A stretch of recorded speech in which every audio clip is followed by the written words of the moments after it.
This is Shannon from Avenger of Blood, and you're watching Poppitt's Corner. Turn it up.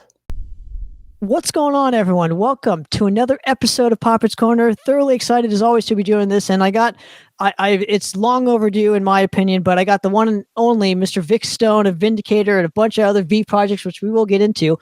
Vic, how you doing, man? Thanks again for coming on and hanging. Really appreciate it. I'm doing pretty good. And how about yourself? I'm doing well as of this moment. Obviously the right side of my face is a little numb. Went to the dentist, and we're just gonna see how it goes. So, Yeah, don't eat no food, man.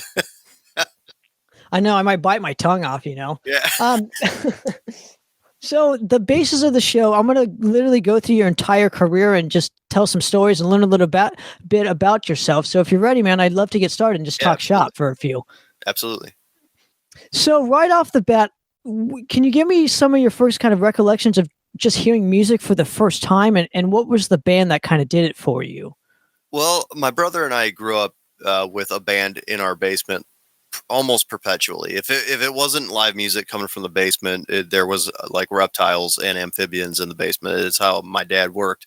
It was either raising and breeding reptiles and or amphibians, or there was live music coming from the basement. So for me, my dad's band Stutz was the first experience I had with music, and it wasn't quiet, either. That was full Marshall stacks, and they were using like 50-watt amps, but still, that's loud, man. And they weren't trying to keep it quiet.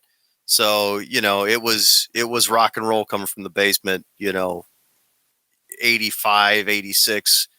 They started before then. I was born in 83 though. So I don't think I remember anything before like 85 or 86. So they had to be around those times.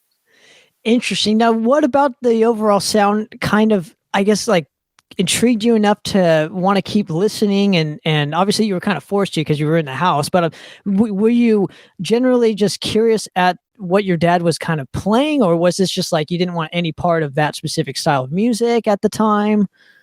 I think it wasn't necessarily about the sound. It was interest and intrigue in playing itself. I think, I don't know, man, my dad was super cool, and it was like, I don't know. It's as a kid growing up, you see the cool stuff and you want to do the cool stuff. Everybody wants to be an astronaut or a firefighter. They experience like that in shows or whatever. Maybe that's not what the case is, but I think that's what it was for me. I saw what my dad was doing and I was like, that looks awesome. I want to do that too. So learning an instrument that's kind of part of it. So I guess it wasn't so much a sound that drew me in. It was more, I want to play and create music. And what was the catalyst for you? Just watching your dad play, so you wanted to kind of emulate what your dad was doing? Yeah, I think so. I think that's probably the more likely thing. I think that's what it was. I was enthralled by all of it. The instruments, not maybe the creation process at an early age because I was too little to understand that, but just like guitar pedals, amplifiers, the keyboards, drums, and cool vocal parts, and the sound of the music did draw me in. I liked how it sounded. I couldn't put a finger on it, but I was like, it wasn't appealing or it wasn't appalling to me. So that's like that the whole package as a little kid, that's what sucked me in. So I think that's safe to say. Now, did you ever experience your dad playing live during around their specific heyday in the 80s, or did he take you to concerts and you kind of were I guess adjusting and getting more experience to music in general?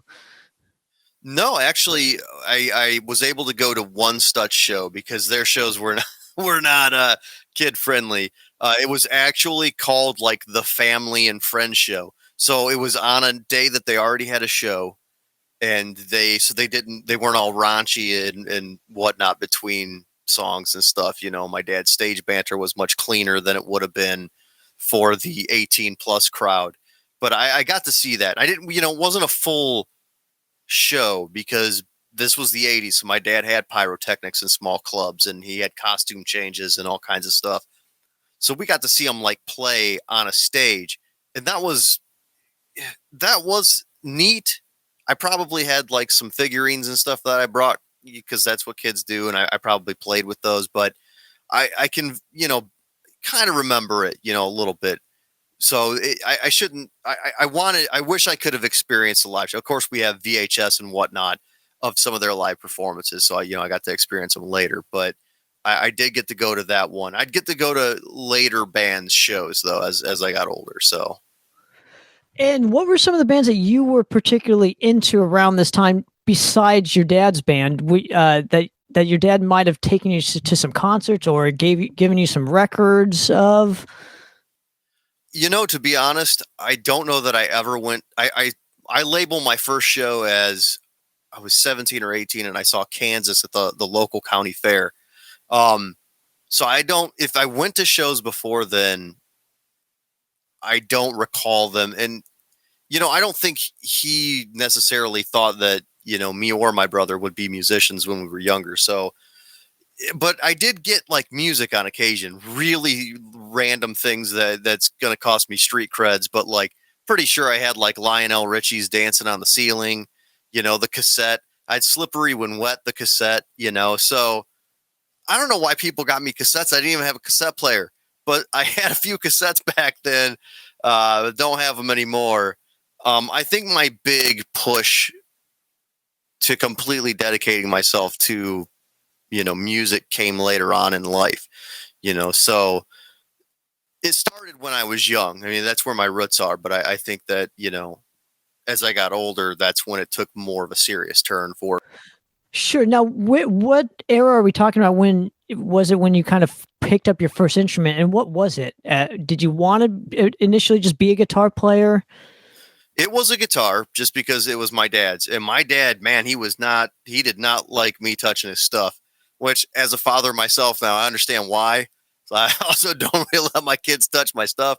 They've got their own, guitars and things they can play with. But when he showed me 3 chords. He said, if you can learn these 3 chords, you can learn every rock and roll song, which is a lie, but that's what he told me. So I learned those 3 chords, and I learned how to play Smoke on the Water and, for the most part, and some of Cat Scratch Fever because they're almost identical.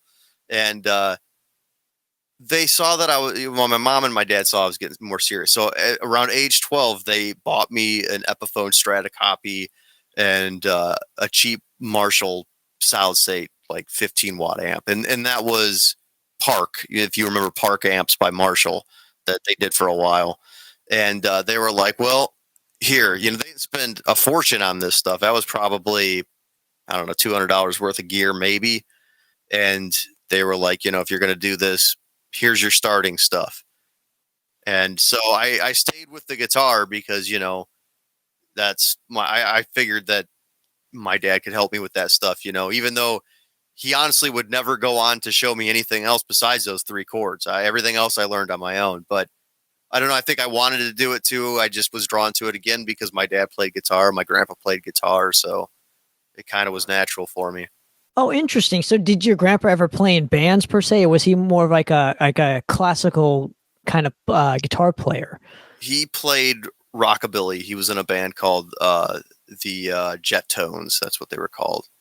And they didn't release any albums, but they did have a single that was on Chess Records, the Jet Tone Boogie. And on the other side, I think it's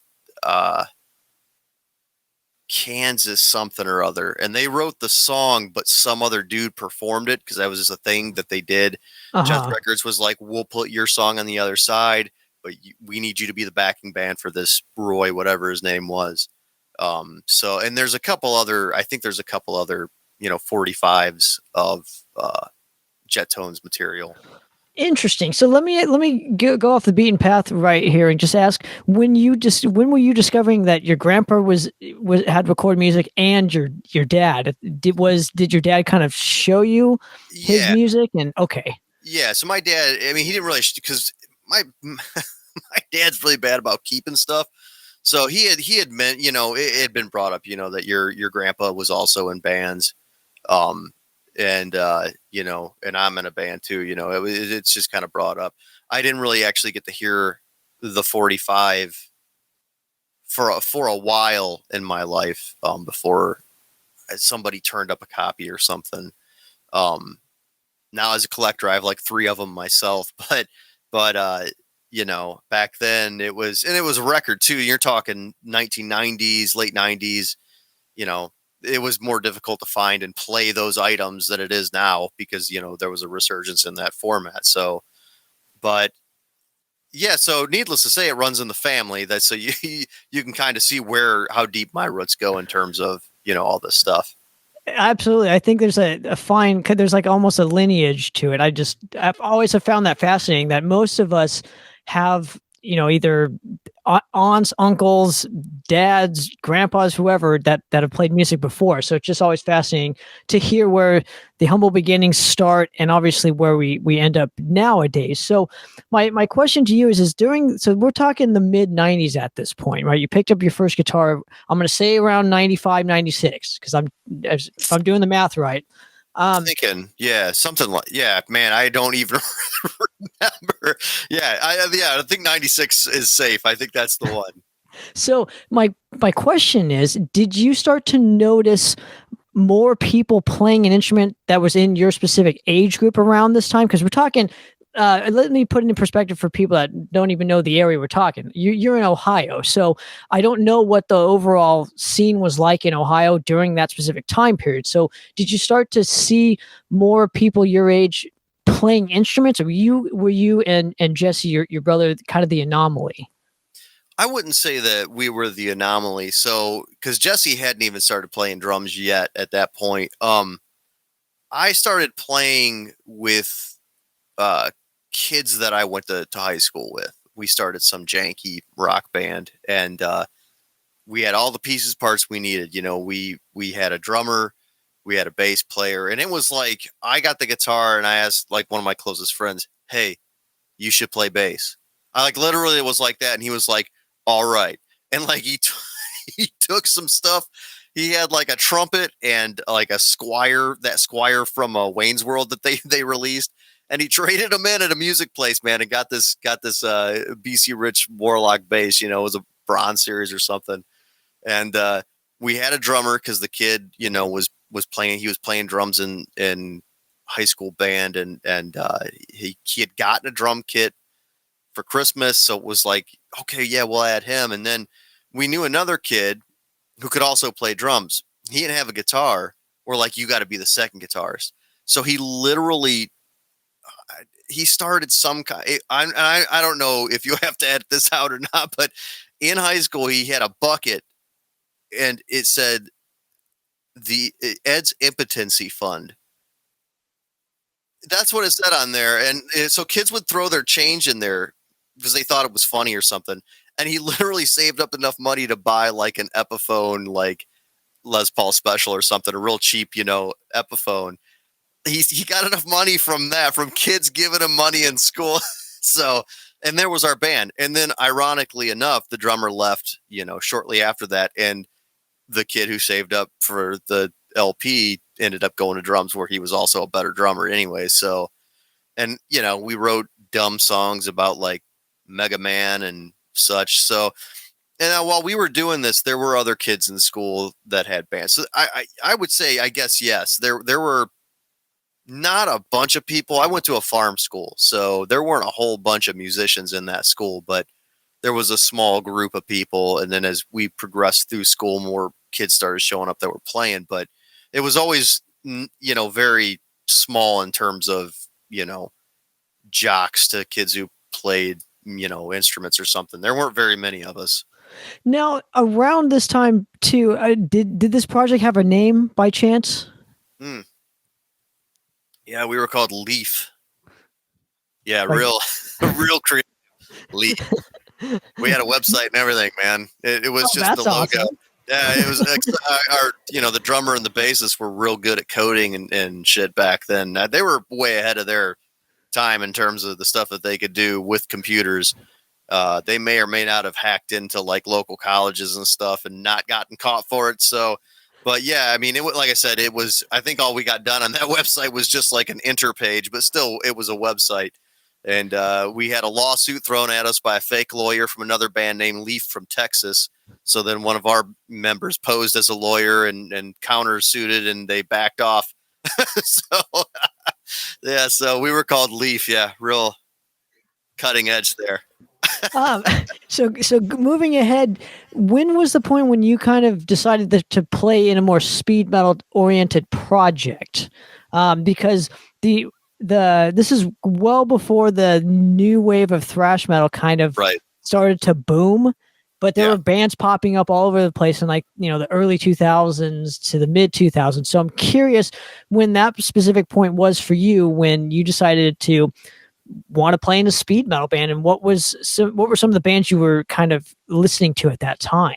So here's a segue. This is going to be a segue into the next project that I would end up doing.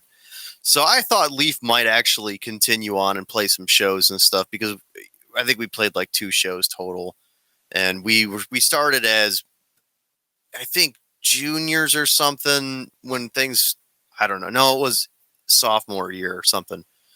So I thought, after we graduated, we might play a few shows and maybe start taking it a little more seriously. And it just didn't happen. So I actually kind of slid out of music for a few years.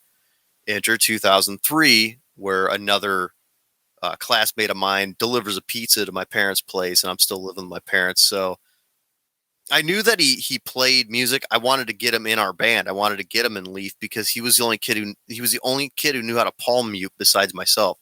I was like, I need this guy to be in my band because nobody knows how to, no one understands this palm muting. So I set up let's jam. And, this would be the birth of Violent Night. So Violent Night was really eclectic in terms, you couldn't really put us in a box genre wise. We had a lot of prog songs, some songs that sounded kind of Gothenburgish. We had some thrash songs. And that's kind of where, Wayne would end up showing me all the music that would, inspire me to want to write thrash. I learned 90% of my metal knowledge from that guy. I think I was 20 at the time. Yeah. And I remember hanging out with him, going over to his place and going into his room. And, he's like 18, 19. And you can visibly see like 500 to 600 CDs out. And it's like, that's massive for a kid his age. And he's like, that's not all of them. And he goes over to a dresser and he's pulling drawers out, and there's like 200 in each drawer. And he opens up his closet and there's like 700 in there. And you're going, what the fuck, man? I mean, super jealous of that. And he had like super obscure shit too. It wasn't just like, Metallica reissues and all this stuff. No, man, he had all kinds of bizarre, super obscure stuff that you weren't especially going to find at that time and day, and forgive me because I can't rattle off one of these very specific bands, but I mean, like, and stuff that was like mildly obscure, but not super obscure, like, oh, he's got all the Nuclear Assault stuff, and this was back in the day, and it's like, damn, man, like, you're not just going to find that stuff in places, like, you've got to do your research and dig this stuff up. So he's one who showed me all the bands that would inspire me to be, the guy that I wound up being. Interesting. And obviously we should mention, I think Destructor is from that specific area as well. So I'm sure that, I don't know how much of an influence that played in your specific palette, but I know they were one of the bands that are known from your specific area. So moving forward, when did you start to want to record your songs? And walk me through the first recording experience for you guys. So I think I've always been in love with the creation side of music. To be honest, it's maybe just only in the past, 10 or 20 years is my realization that, like, I really enjoy this most out of all this stuff as creation. So, excuse me. So I had what's the brand? Tascam 4-track. I got one of those early on in my career, if you will. And so I'd been using that in an Alesis SR16 drum machine for a long time, you know.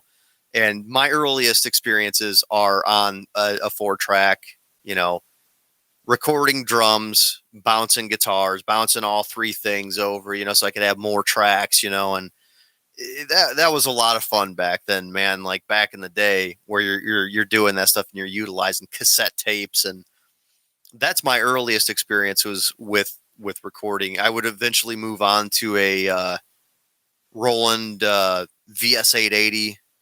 If you remember those DAW, you know, the digital workstations, the desktop, and you know, I picked up a 16-track eventually, but then ultimately moved to a computer, to a PC. So, but for the most part, I've always tracked kind of on my own.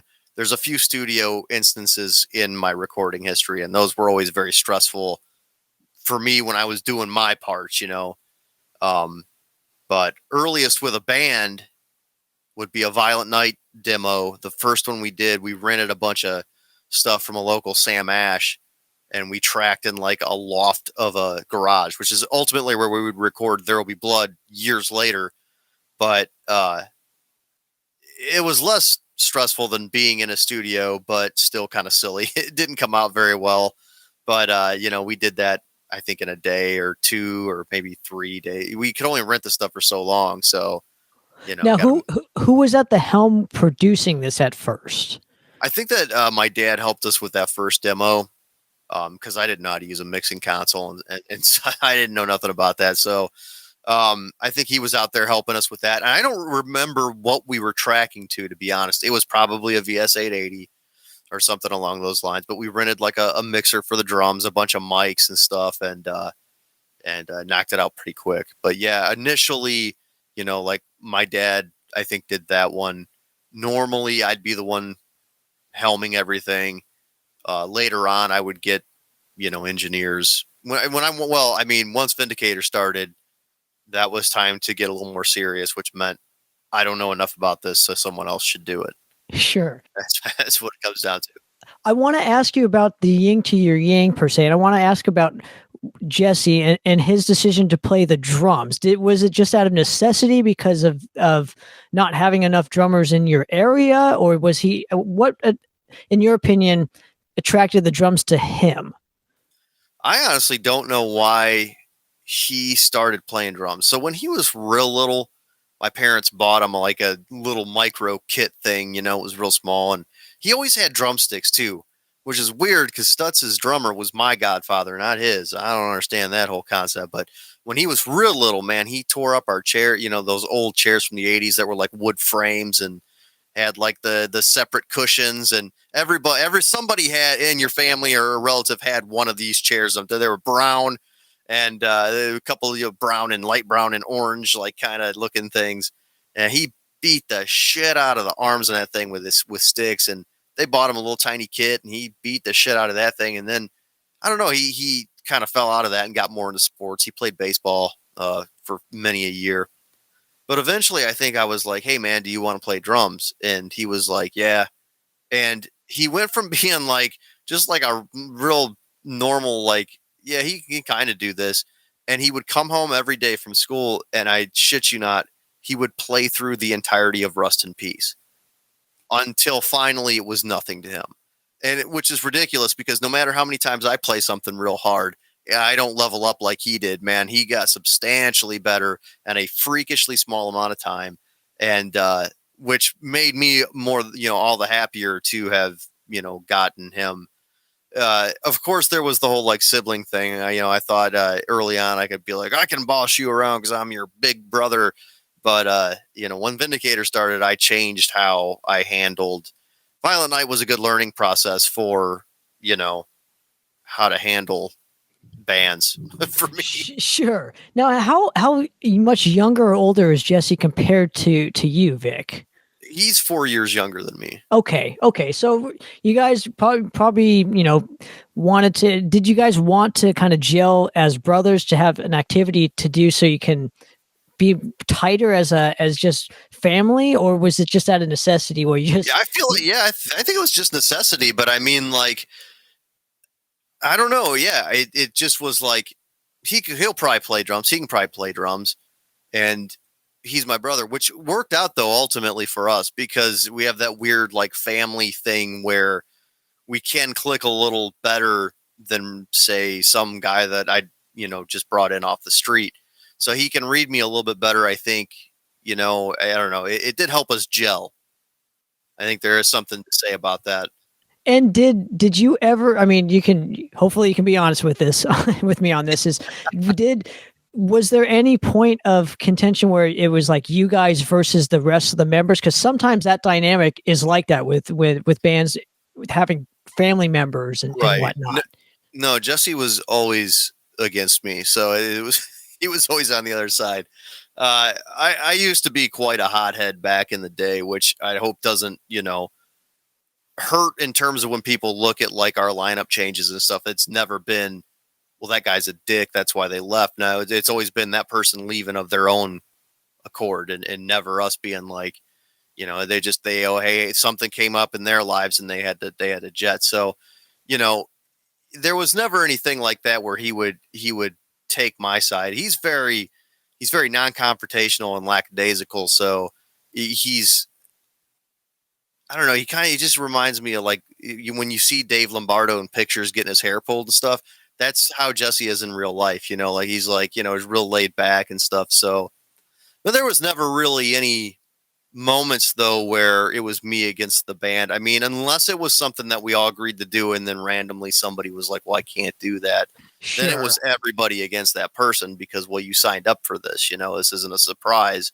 So there was never any moments where, like, well, I'm taking his side because he's my brother. No, oftentimes he would take the other person's side if there was any situation. So, yeah, no, I didn't get that dynamic with them.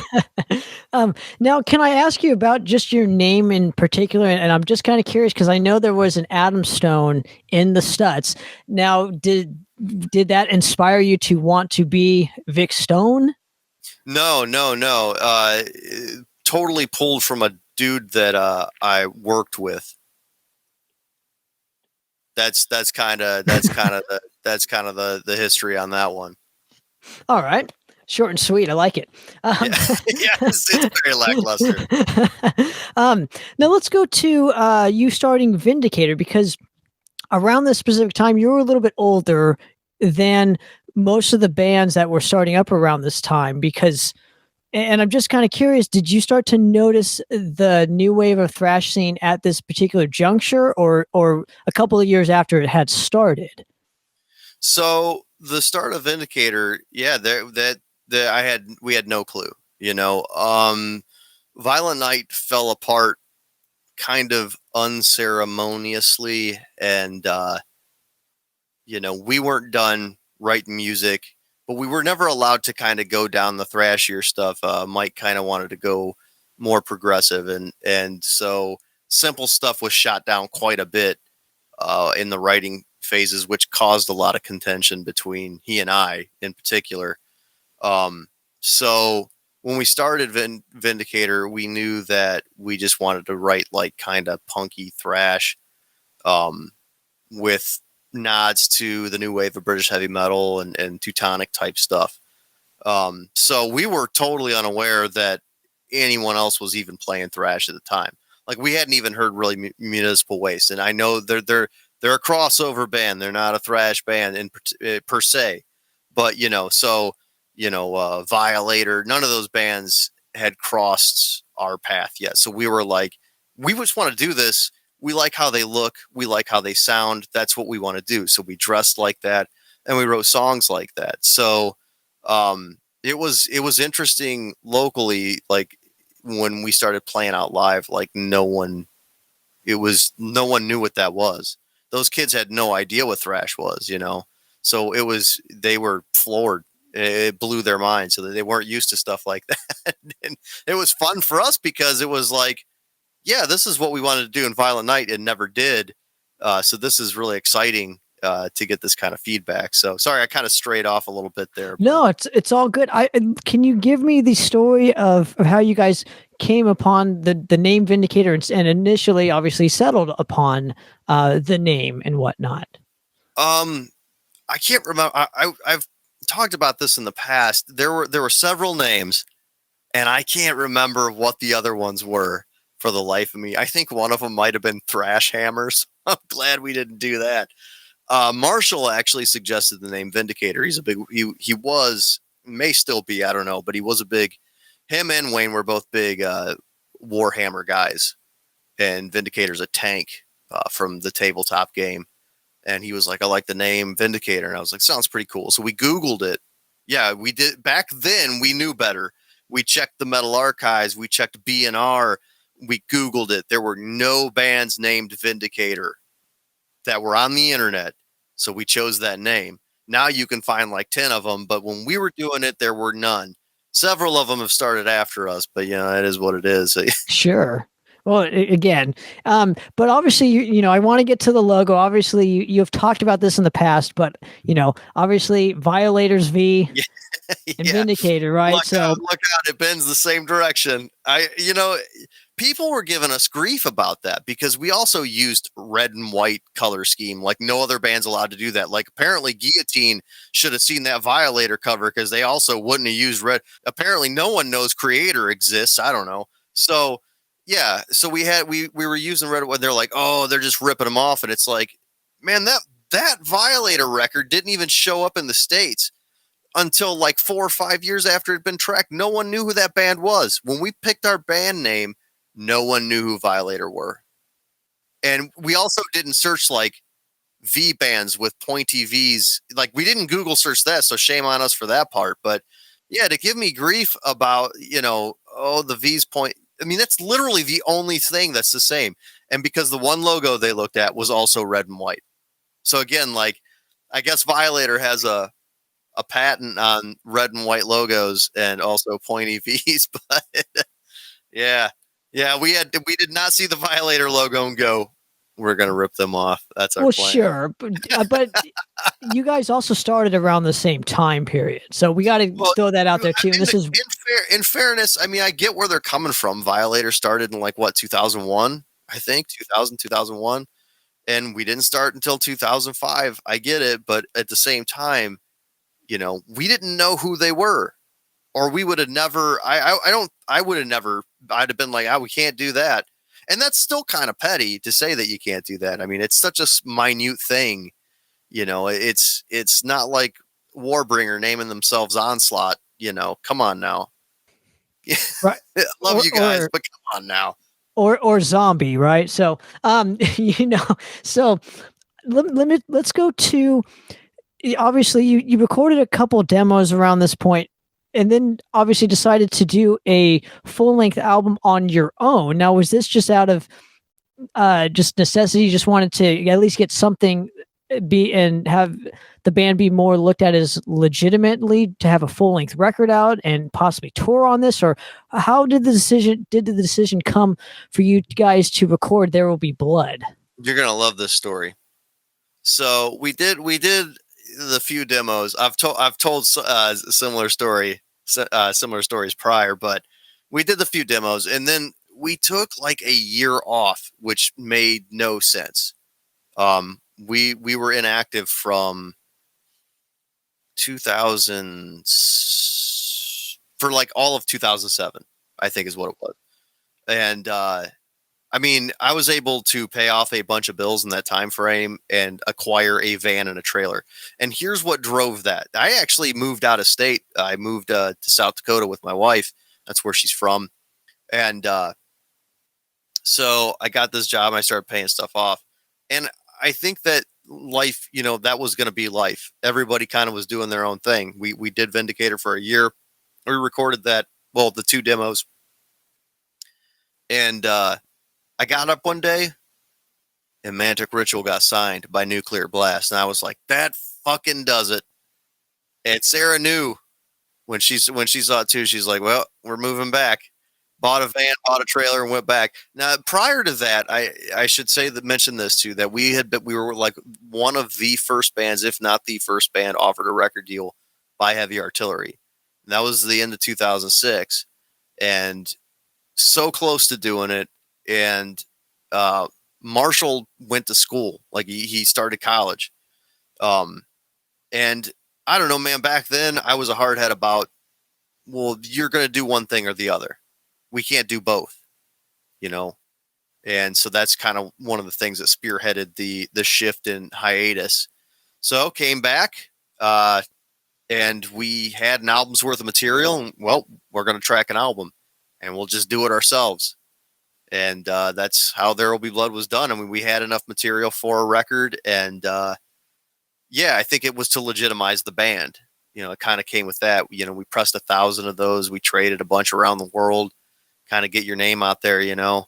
And it did. It did help legitimize the band. I mean, you can't just, you know, keep making demos and such, burning them onto CDRs. Eventually, you need to do something. So we did the whole package, man. And that was exciting. That was fun. Sure, and we'll get, and I do want to touch upon the heavy artillery. I know it's a sore subject for a lot of bands that were signed to them. Obviously, I'll get to it in a minute here, but my initial question, because we had forums back then, you know, the social media wasn't as prevalent. Okay, Right. We had MySpace for a few years, but there was this forum, and I always like talking about it and getting more information. But how much did the Thrash Unlimited forum play into people discovering Vindicator? I don't know. I was really bad at utilizing forums. I am no Tom Martin, so I am really bad with anything in terms of social media in the first place. But forums were a whole different world. We had our section in there. It probably did help. Man, that's a name I haven't heard in so long. That place was awesome, though. I actually thoroughly enjoyed that. I know a lot of people discovered a lot of bands through there, and they got some big names. Like I think Gary Holt was posted on there regularly and such. That was super cool. So honestly, back then I wasn't paying attention to numbers as much. So I think it's safe to say that quite a few people discovered us through Thrash Unlimited. I know they ran an ad for us the one time we needed a lead player. We had like a front page situation there. They hooked us up. That was cool. And see, back then, I still wish we had a forum like that that was catered to new bands, because it seems like after that forum went away, then everybody else just reverted back to just listening to old school bands at that point. But right. Regardless of the fact, so obviously There Will Be Blood comes out. You mentioned this earlier. You recorded it in the same place that you were recording the demos for the Violent Night camp. So what made you guys decide to go back to that specific studio? So that studio wasn't a studio when we did the Violent Night demo there. It was just a loft. And then the guy that owned the property did end up turning it into a studio. So he invested in he put up a wall, so there was a sound room versus just all one open thing. He invested in some gear. I don't know what they were using, Pro Tools or something, some kind of, and they had a Mac, I think. And, it wasn't like super high tech, but he basically was like, you guys can use this spot. You just got to get an engineer, unless you know how to do it. I was like, I don't know how to use any of this shit. So we got an engineer that we knew. The guy, I don't think he ever recorded a metal band. So this is the first time for him. And, we went there because it was cheap. That's exactly why we went there. I think the engineer, Dave Heinrich, he was charging us like $15 an hour or something, which is basically unheard of in terms of studio, even back then, because Violent Night did end up going to a studio, like a really nice studio in Kent, Ohio. And man, we were paying like $60 an hour, and we had no right to be there, man. Like we were kids who were playing stuff real bad. And this guy's like going, what are these guys doing? Like it wasn't a metal studio per se that, in Kent, but that guy expected like a certain ability. And we were like, we couldn't wrap an album either. It took us forever to get what little material that we got out of that situation. And he was just like, So I was like, we're not going to make that mistake again, dumping endless amounts of cash into something. This guy's $15 an hour. The studio's free. We're going back. And it birthed that was an experience because there was no AC in that studio in the summertime in the loft of a garage. I mean, you can guess how hot it was up there. Even in Ohio, our summers get pretty hot. So it was pretty brutal. Had some pretty nasty storms roll through while we were tracking on occasion, briefly knock out the power, have us sweating as to whether or not we just got that last take. Good times though, man. So we went back again. You'll find a lot of stuff's necessity driven. That was just the price was right, and it kind of just worked out that way. Sure. And let me ask you this. Obviously with your dad being a musician and whatnot, was he typically supportive of you guys, obviously playing in a band, and would he come see you guys play live and help you out in terms of like stage show wise, or? Yes and no. I think initially, I think that, my dad would have rather seen us do something more in the vein of what he was doing. There was that whole weird, like, rivalry in the 80s between thrashers and glammers, glam rockers, and as weird as it is, I get it being in like LA and stuff, but like in Ohio, it didn't make no sense to me. But so I think initially he was supportive, like, he and my mom didn't not let us practice in their basement, but it was a racket to him, I think, for a while. But and that's in terms of coming to shows, like, he's come to a few shows since I've been, in this career. Now I can't blame him recently, because now, like, he watches my kids if I'm playing a show. So, but earlier on, I don't know, he didn't really come to a lot of shows. But and I don't want to say that like in some weird, like, sad, I don't know, it doesn't matter to me. I can't like change the fact that the guy's been the biggest influence on me in terms of why I do what I do, so that's all that matters to me. And they have been supportive enough. And, he and my mom have been supportive enough, because even back in the day, like random strangers were staying at their house because I'd be like, hey, this band needs a place to crash, and he would, they'd put them up almost always.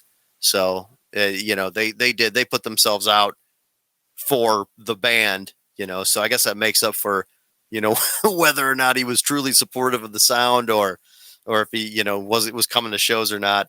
He helped us a lot, and then that helps. You need that kind of networking and that kind of support, because, word gets out, and that keeps you, on people's minds, so that was massive, Sure. It keeps you relative is, I think, the word you're Right. looking for, but, awesome. That's so. The record comes out. What is the initial reaction around your area? Because obviously you mentioned Mantic Ritual, so I'm assuming you were friends with Jeff and the boys even back then. I don't know how many thrash bands came out of that specific area around that time. So again, you can educate me on that part. But were those bands really stoked when There Will Be Blood came out? Was there an initial buzz for this, or was this just like a, at least we got that out the record, it didn't matter how many people heard it? Or So response wise, I mean, locally, I don't know, Cleveland took like 10 years to even know that we were a band, which is like one of the most aggravating things. One of my favorite stories to tell is that we were playing a gig in Cleveland, 6-7 years into our career, maybe 8. I don't remember who we were playing with, but a kid walks up to the merch table. My wife has always been acting, merch person, driver, booking agent, manager. She's done a lot for this. She's like the shadow member, the fifth Beatle. And so this kid walks up to the table, and he's got like a hatchet patch and stuff on his vest. And he was like, oh man, where are these guys from? And she's like, here? And he's like, I'm from here and I've never heard of them. She's like, where have you been? Like, she got mad at this kid, because we spent all those years playing Cleveland, like as much as we could. And, so locally, nobody cared. Cleveland's got a really, really, really super good death metal scene, but the thrash scene's never really been a thing here. Even with Destructor, the history with Destructor, it's never really been a thing. That really took. There's a few old school local thrash bands, not too many, mostly traditional metal and death metal. So now later on, a few years down the road, like Akron, Canton area would have a few thrash bands, like Mortifier came out of Canton. Those guys were real tight with the Manic guys, but I didn't get to know Jeff and the crew for a while. When they came through on tour a couple times, and we would play with them. Shit, what was the one show? It was with Destruction, I think. And I remember going to the green room and hanging out with them and stealing one of Schmear's Heineken's, and Dan being like, don't do that. Don't. He was real scared. And I cracked it open right in front. Look, I stared him right in the eyes, and I cracked it open. And then I drank it. Dude, the beers at that place, we didn't get no beer tickets, and the beers were like $8. I was like, no, this guy's got an entire case to himself. He's not going to drink all these. No one caught me anyways. He's also like 8 foot nothing. Yeah, So yeah, he'll drink half of them for sure and not get drunk. But yeah, local reaction. We got him into a local record like chain through consignment. We put them up at consignment a few places, but internationally though, it got a little bit of recognition. Like one of the coolest things that happened to us with There'll Be Blood was Invisible Orange's guy. oh right. He used to do like blurbs or something in Decibel, and we got in Decibel. He liked it enough to give us like a couple lines of praise and the picture in Decibel, which was super cool because we didn't pay for that, you know. And I think that was cool. That worked out real well for us. But just trading, man, I think is really what got us noticed. You know, plus also MySpace top 10s or top 5s or whatever it was. Sure. I specifically remember seeing this specific album and the album art on that Thrash Unlimited. So I will vouch for it that I think Thrash Unlimited played a small role in that Nice. album being discovered too. So anyway, so did you do a lot of touring for this specific album and whatnot? So the tour in support of this album was a massive 2 dates. And this comes with a fun story too.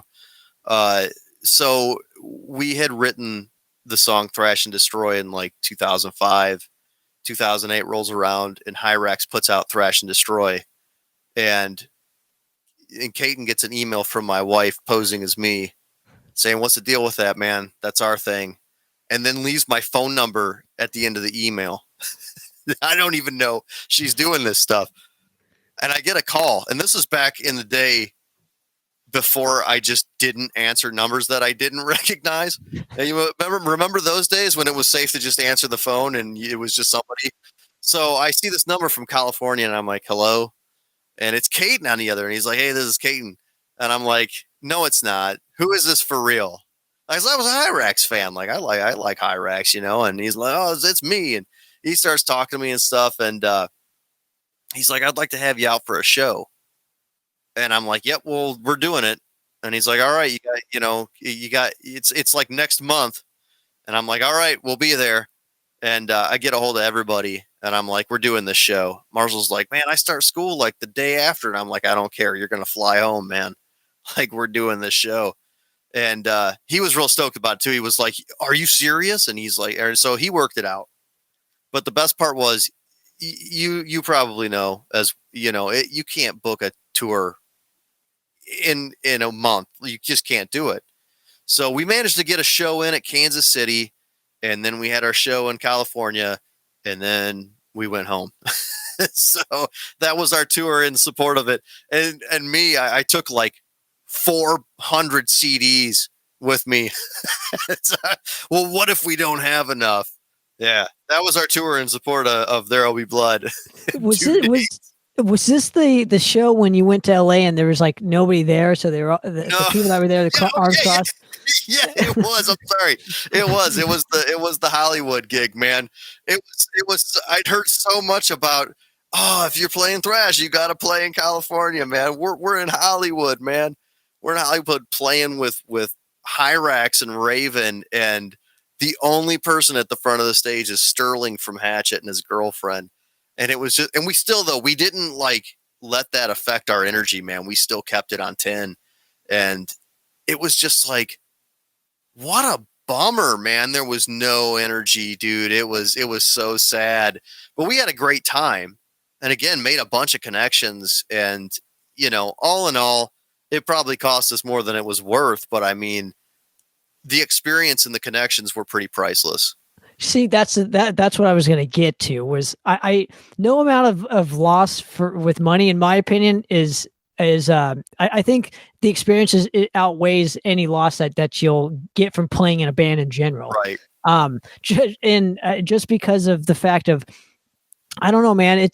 When we're all connected, we're stronger than everybody being separated. Like what's the saying that goes where it's like the sum of all parts is greater than the whole, or something to that effect. But yes, I just heard that too, and I can't remember it specifically.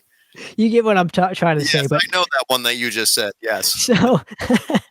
So my question is, moving forward, you mentioned something about heavy artillery. I do want to touch upon it. I hope you don't mind. No, absolutely. So my question is, so you mentioned earlier they wanted to sign you early on, and obviously for reasons unknown, you didn't end up taking the deal. How did they approach you again, or do you approach them when you're recording the Antique Witcheries record? Well, here we put out the split, and we did another tour in support of the split. And this was actually 2 weeks of actual, 2 weeks worth of dates. And we were playing, that was when we played Thrasho. And I think the day, I don't remember specifically, but they reached back out to us. And they liked us specifically because of Mikey's playing. Like that was a big deal to them. Like, this new lead player you got is awesome, which Mikey was awesome. Because we had Bob on, There Will Be Blood, and not that he was bad, he definitely was better than me, but Mike was more Marty Friedman like, and I think that they were real impressed by that. So the split material has a really good sound, not just because of the solos. I actually like the production on that a lot, but they reached back out to us, and we announced our signing, I think, the day that we played Thrasho, so that there was a little bit of a kind of a news push, since we were already out there doing that. But it was, they reached out to us, do you guys want your deal?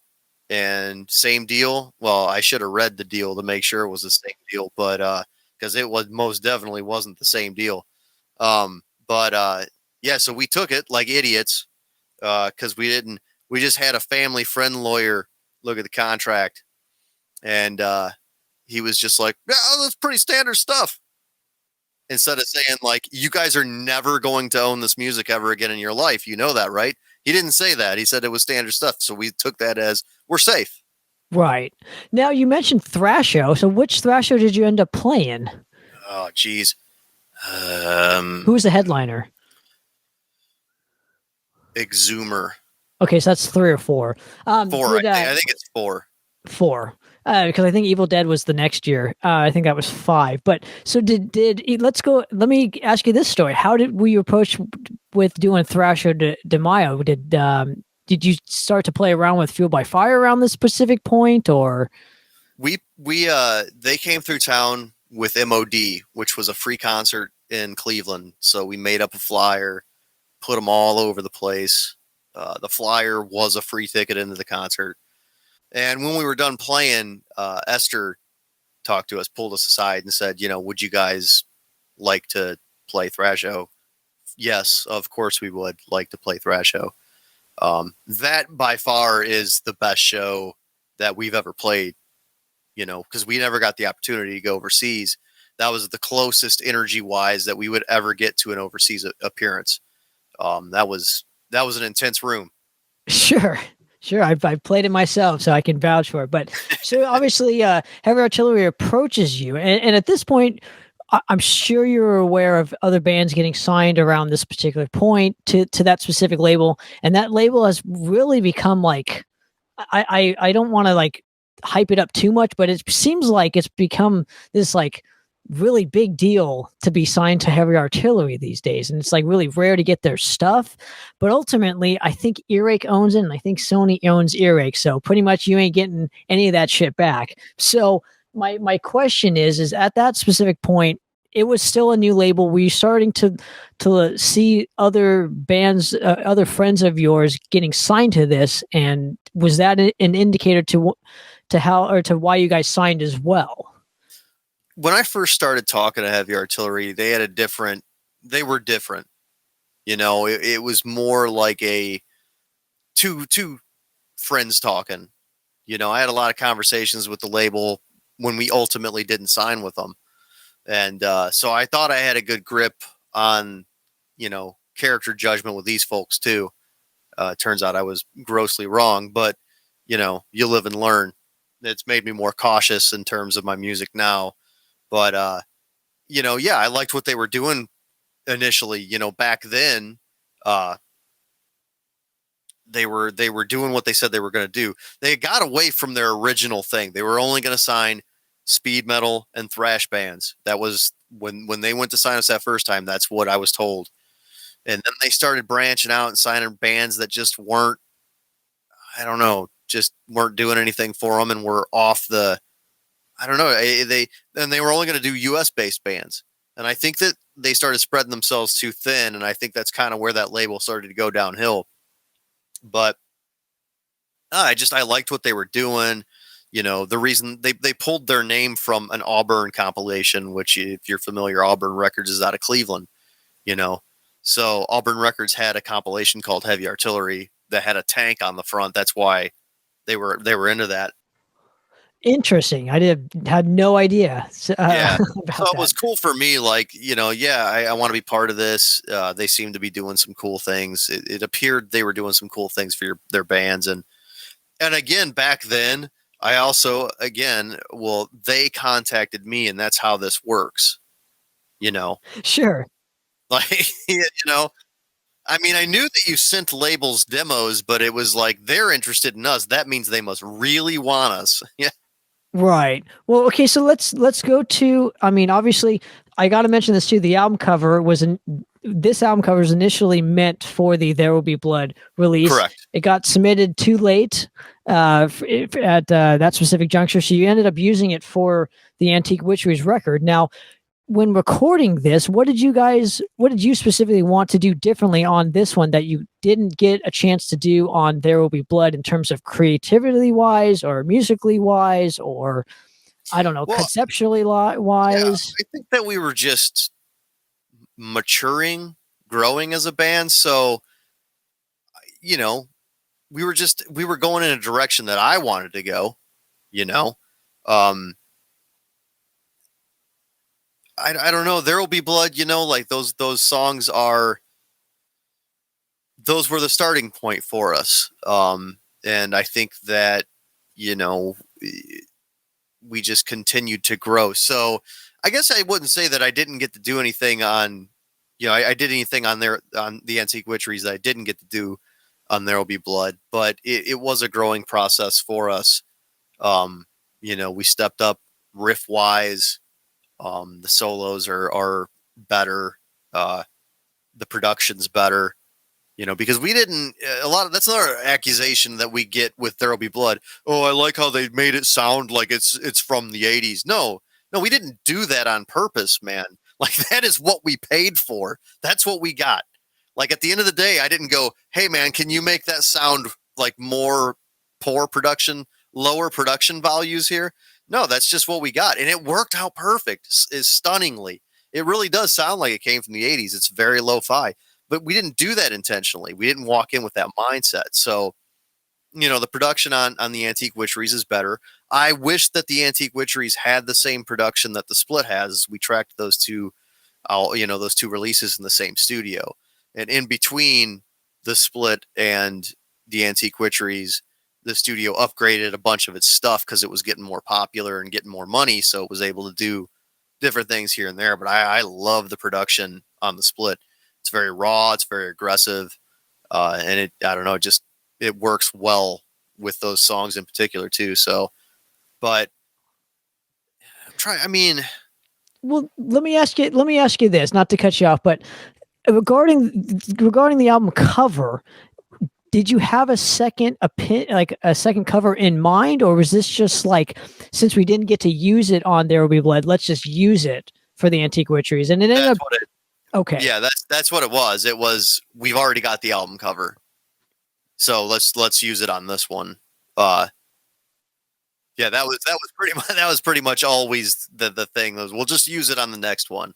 Sure. And again, I found out about this on Thrash Unlimited. This was another one that they were promoting on that specific site. So again, that's just from my recollection, that's how I heard of Vindicator, was through that specific forum. Yeah.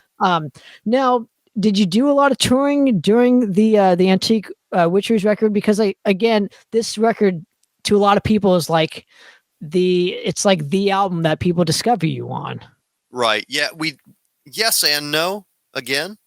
Yeah. The label was pretty brutal about that. So when we got back from the 2-week stint supporting the split, Mikey left. He was just he actually quit before we went out on that tour, but he agreed to do the tour. So we came back immediately needing a lead player, and it took us months to replace him. I think 3 or 4 months. And I didn't think to play out during that time period. I wanted to play out as a whole instead of just going on. We should have just went out that way. So when we go to track the album, the studio or the label's like, you're going to have to tour. Yeah, we're not giving you the money to track this record. It's like, well, we're signed to you. I don't know how that's going to help you. It's just going to cost us money. When it did, it was awful. The aptly named Coastal Catastrophe Tour, the van broke down twice on that tour. That was rough. So we did, I think, a week, 2 weeks on the East Coast. Maybe it was just a week, maybe somewhere in between the two. Played our first appearances in Canada, and came back, tracked the record with the intention of doing 2 months out in support of the record, which would ultimately be cut down to, or no, it was a month and a half, would be cut down to a month because the lead player we just got left, and then Marshall left, which sent us scrambling in time for this tour, you know. And I know that Marshall leaving was a huge kind of like a huge kind of like almost a huge bummer for you personally, because you and him started at the band together, from my understanding. So my question is, even before this, do you think, had you guys not had the significant lineup changes during this point and toured more frequently as far as the West Coast goes, especially, do you think Vindicator would have been even bigger than what it initially became? Yeah, I think that we played it safe in some aspects, you know. It's not cheap to tour. So we played locally a lot. We played out a lot. We were playing out there probably once a month, twice a month, you know, which locally that's, you know, you're at like oversaturation pretty much. But yeah, that month out especially kind of busted us. You know, that was financially massive strain because we weren't smart enough to have like contracts so that we actually got paid. We got ripped off a lot, and we always have been. So there was no obligations for promoters to pay us. They would just, you know, either not pay us or pay us well under what we were, you know, guaranteed. So you don't have nothing in writing, you get taken advantage of. So I think, if we would have focused, you know, Southwest, West Coast, we probably would have done better. If we could have just been smarter about how we did that, you know, maybe not play out locally because it wasn't doing anything for us. I mean, absolutely nothing. If we would have focused those energies elsewhere, or if we would have just said, you know, fuck it, just focus on playing overseas, you know, that probably would have been an even better move for us. But hindsight's always 20/20. Yeah, you know? I can't say for sure. You know, I can always speculate, but I'm not real good at seeing the future. I can say that.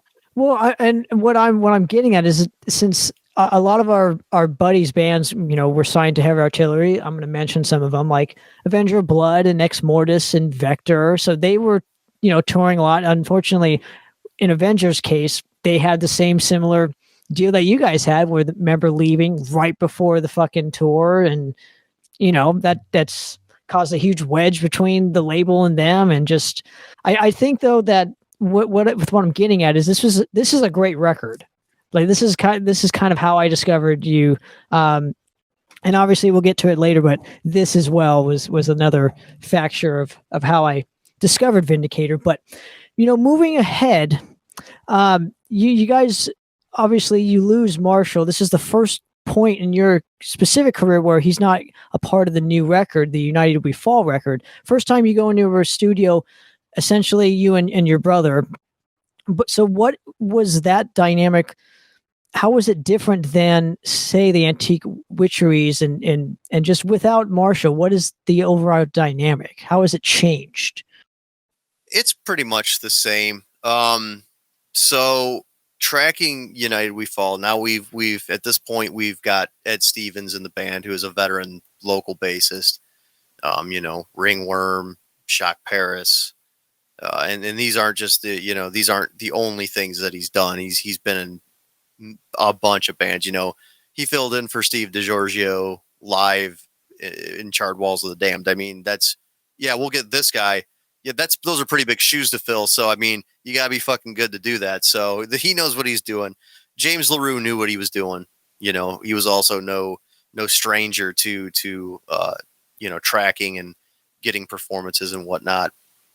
I can't really say the dynamics changed. Jesse, that was where Jesse kind of stopped letting me be present during drum tracking. So maybe that dynamic changed. But I know that for me personally, I was very angry at that point in time in my life, going through the bullshit with the label. The label wouldn't drop us, but they would not release a new album. This is what we were told. We are not dropping you, but you are not going to put out a new album. And we're scratching our heads. We're going, what the fuck are you talking about? You're not going to drop us, but you're not going to put out a new album. So what are we supposed to do?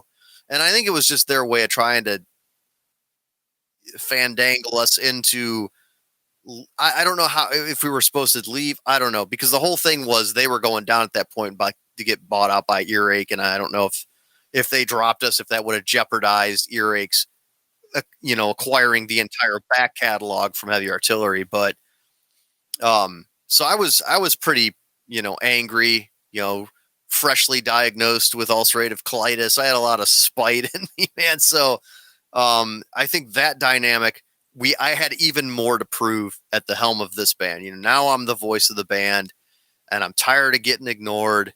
And when we started writing that stuff and tracking that stuff, I thought that was it. I thought that this album is going to do it for us. This is where we are going to get our break.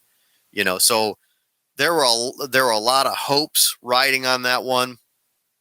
And at least for me personally, I don't know, that one was a big deal to me. So I think I was more focused than I'd ever been, and certainly had more to prove than I ever had, with previous releases.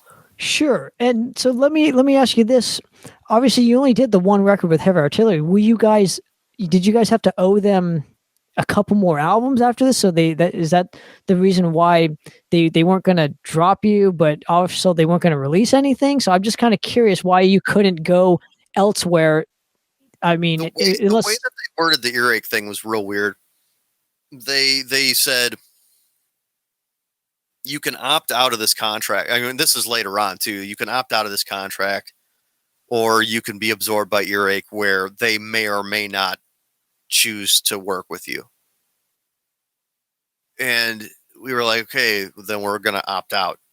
Now that didn't damn us from getting our stuff back. We were already screwed when we signed the contract, but they were real bizarre. I mean, and they just stopped caring there towards the end. They got real unprofessional about responding to you in a timely manner. They just didn't care. They were getting bought out by Earache. That was the end of it. Filing for bankruptcy and moving on to doing soundtracks. That's what he does now. So, interesting. Yeah. So the only band that they initially took on was Vector, from my understanding. All the other bands, Ex Mortis left for, obviously they did Prosthetic.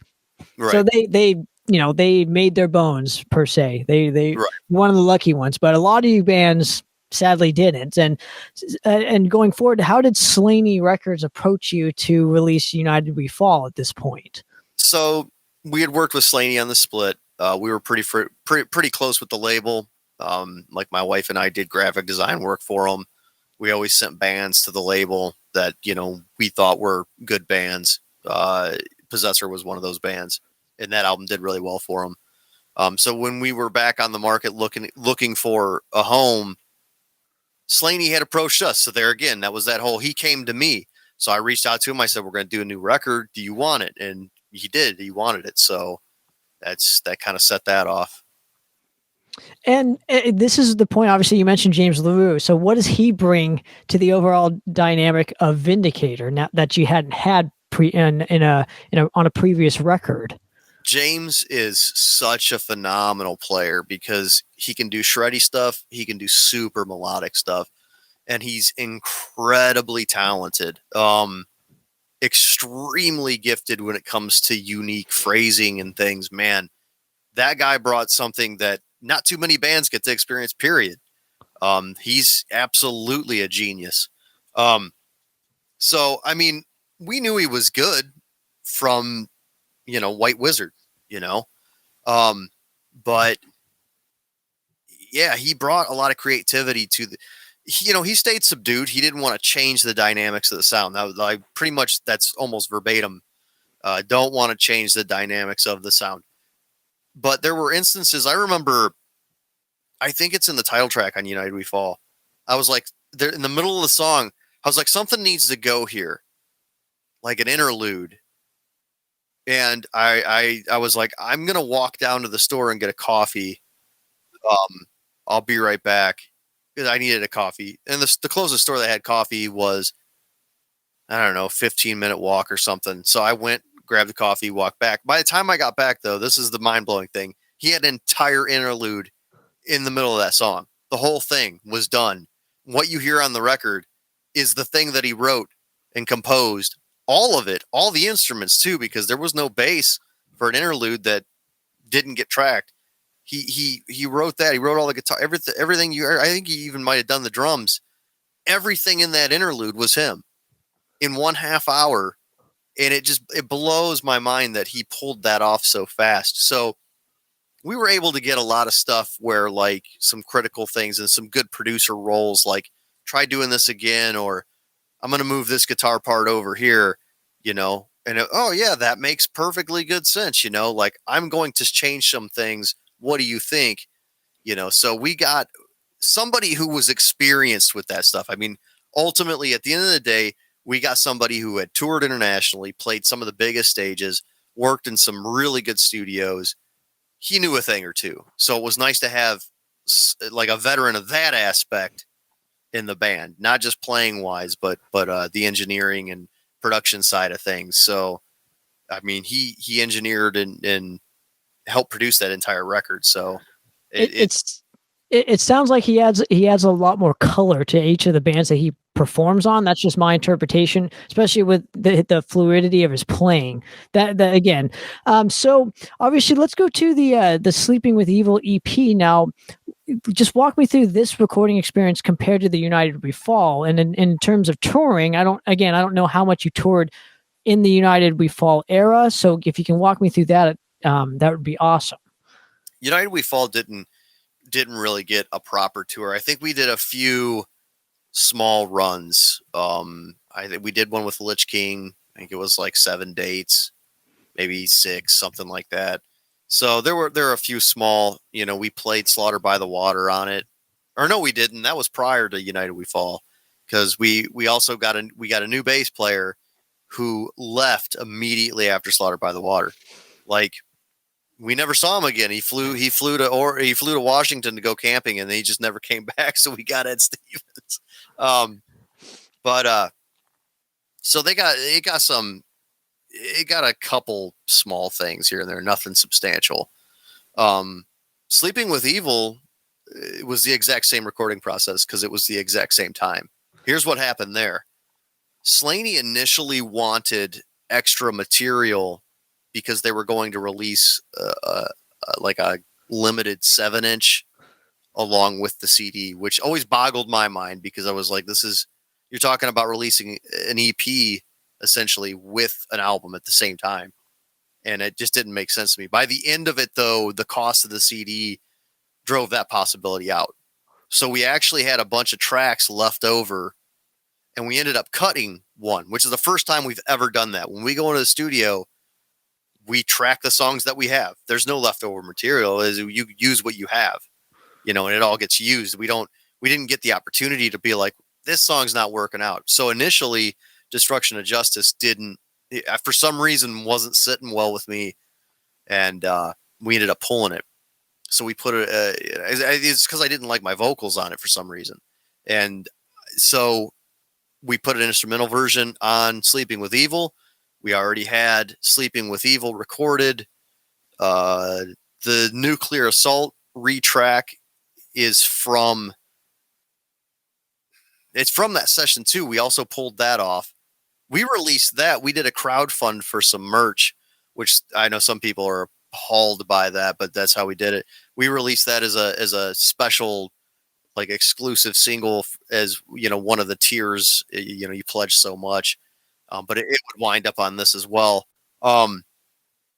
Vindicator Live was tracked at a festival appearance. It's on an iPhone, and the one song, Rampage,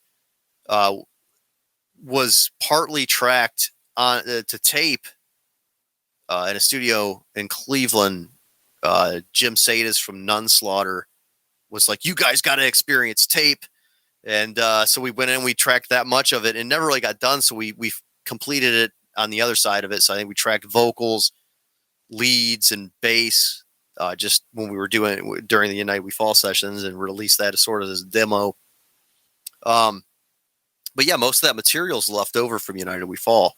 So I wasn't just going to leave that material set. That's why we did the EP, which I think is what EPs are supposed to be. I feel like they're supposed to be leftover material, like hence the extended play.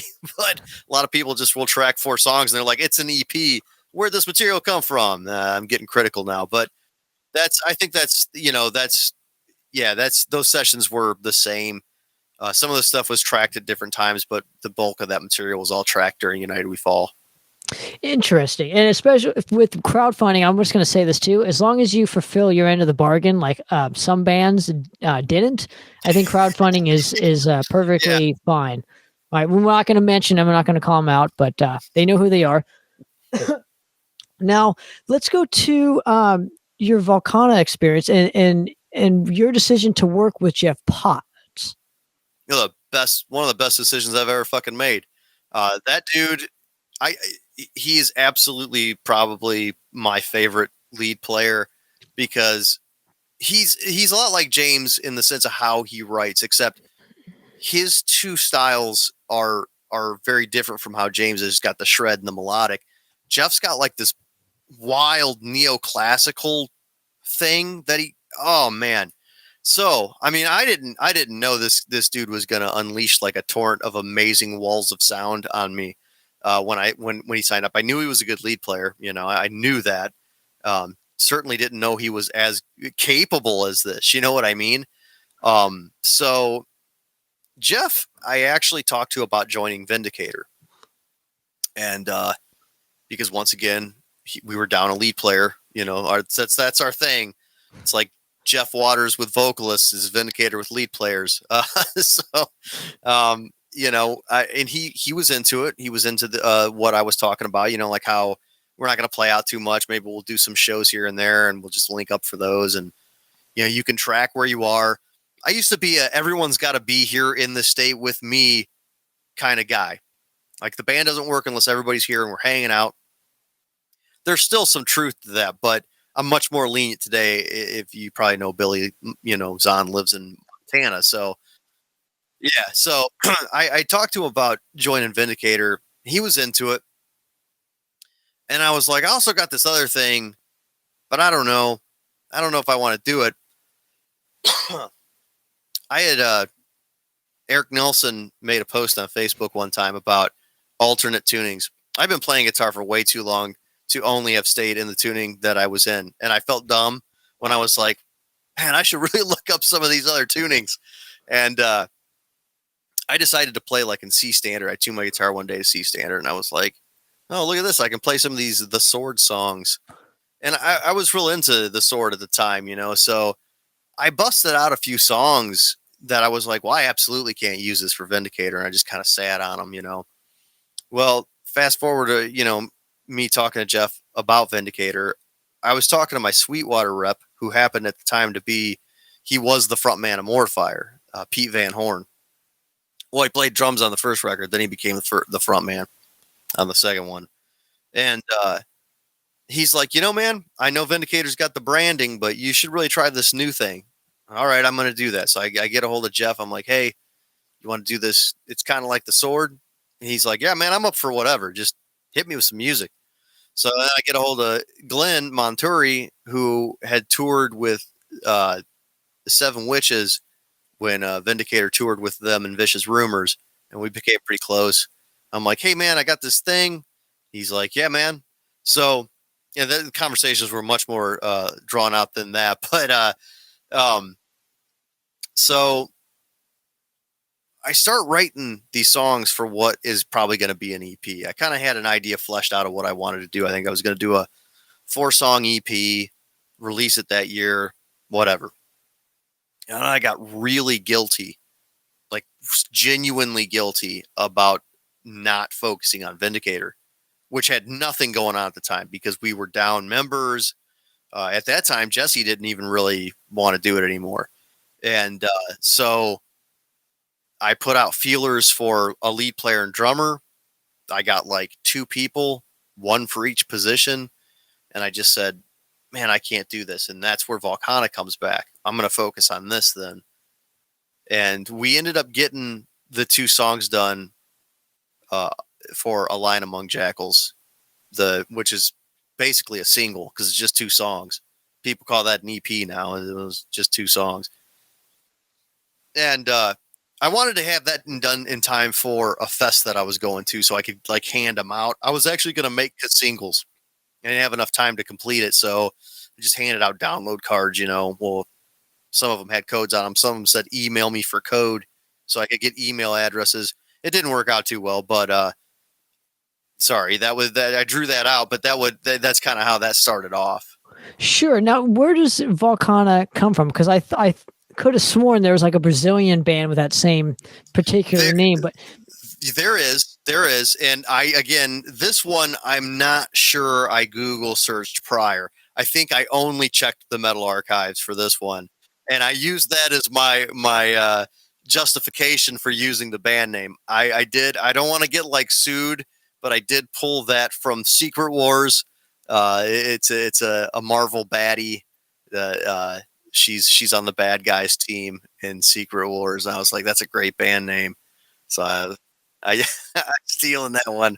I want to mention this too. You know, Jeff is a really versatile player, and I had no idea because he's only played in thrash bands. And I'm not saying that thrash is like one dimensional. You can do a lot with that particular style, but I only knew him from the Executioner record and of course Warbringer's Empire's Collapse. So on that one, he was able to do more experimental things. So I didn't know the extent of his musical palette until like I interviewed him and he was telling me about the Fae and showing me all these, you know. Okay, I'm glad that he brought that up because I was going to say, yeah, wait till you hear that Fae stuff, man. Oh my gosh. I don't know how much I'm actually allowed to say about it, but he's blown my mind with that project. He's super gifted, man. Dude, he was telling me like what real power metal was, and I was like agreeing with everything he was saying because I'm a huge Rainbow fan, so you know, to me that's where most of the power metal stuff comes from, that old school 70s stuff, and that's why I was really looking forward to the Fae when he was playing it. And he's released a couple songs here and there. They're fucking fantastic. If people want to go check it out, definitely recommend. It's the FAE. And I know it's a weird spelling, but it's like, I forget what he taught the story with that was on how he chose that name. But regardless, so you guys get together, and do you guys initially just hit it off, musically wise? Because you had never played with him before, have you? No. So with Volcana, I'm just writing stuff and I'm sending it to the other guys, and they're writing their parts. So it's sort of been that way. There's that's probably as far as the writing as a group goes. Everybody just writes their own parts. I'm responsible for the songs and the lyrics. Except for Glenn did write a song on Goddess. One of those songs is his. For the life of me, I cannot remember what the name of it is. I did end up changing the lyrics in it, but the song, he's credited as writing that song. Interesting. Do you do the vocals in this particular project? Yeah. Oh, I sing okay. for Volcana. Yeah. Okay, so how do you approach it differently than you would a Vindicator track? Well, Volcana gives me a lot more freedom musically. Vindicator set a bar for itself with United We Fall. And that's been a rough shadow to live in for me to climb out of. I'm sure you're probably going to want to talk about Communal Decay, so I'll save that for that. But with Volcana, I can use like guitar pedals, and I can be a little more sing-songy and less angry. So it gave me an outlet to do like clean parts and things that didn't really fit the Vindicator brand. And I mean, I'm not saying you can't put all of that stuff in thrash music. It's just not Vindicator, you know? So I guess the only band that can get away with shit like that's Judas Priest, you know, who can literally change every record and people are still like, it's Judas Priest, but anybody else does something like that and they've sold out or something. So it's, you know, I wasn't about to try that with Vindicator. We have a very small, fragile fan base. I didn't want to piss anybody off by trying to put some wonky sounds in a Vindicator song, even though we would ultimately do that. But yeah, so it gives me a lot more artistic freedom. I love it. Now, obviously, what is the initial reaction towards the Volcana stuff compared to Vindicator? Is it a lot more? Do you get a lot more attention to this particular style? Because again, it's more doom metal oriented. So I know that has a rabid fan base towards it. We haven't gotten enough press. So initially, A Lion Among Jackals got way better responses than I anticipated. And it got way more attention than I anticipated because, I mean, we put that out just on Bandcamp, and we were hit up very quickly by Dive Bomb to be part of their Masters of Metal comp. And like a day later was hit up by Austenitized Record to put it on 7-inch. So that release got a lot of attention.